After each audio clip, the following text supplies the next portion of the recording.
অনুরোধ, আপনাদের পায়ে করজোড়ে হাত রেখে বলছি যে আমার আব্বার কোনো কথায় কোনো কাজে যদি আপনার একটু কোনো বিন্দু পরিমাণ কষ্ট পেয়ে থাকেন, আমার আব্বাকে ক্ষমা করে দিবেন।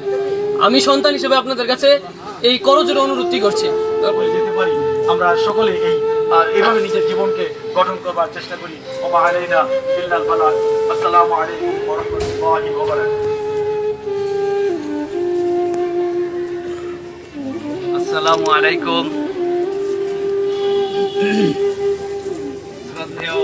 চলে গেছে, পড়ে গেছে, তাদের সাথে যদি সে যে মায়াতকে নিয়ে দাঁড়িয়েছে, আমরা জানাজা পড়বো,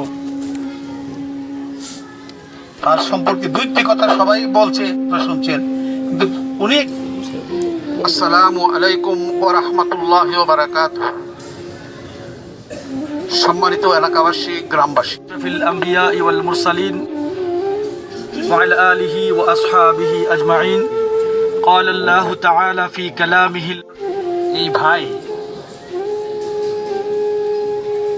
পূর্বেই আমার একজন শ্রদ্ধেয় ব্যক্তি বলেছেন,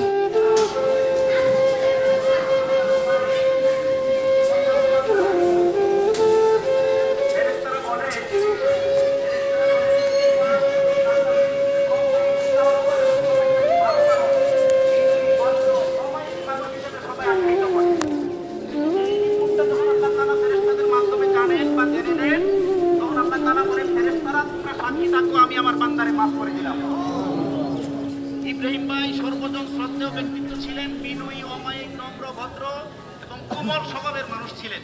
হাদিস শরীফে আসছে, নবীজি সাল্লাল্লাহু আলাইহি ওয়াসাল্লাম বলেছেন, বিনয়ী, কোমল স্বভাবের মানুষ সবার আগে জান্নাতে যাবে।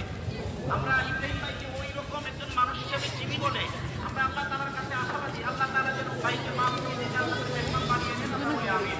আমরা সবাই সূরা ফাতিহা একবার পড়ি। ফরজে কাফায়া, গ্রামের একজন আদায় করলেই পুরা মানুষ আদায় হয়ে যাবে।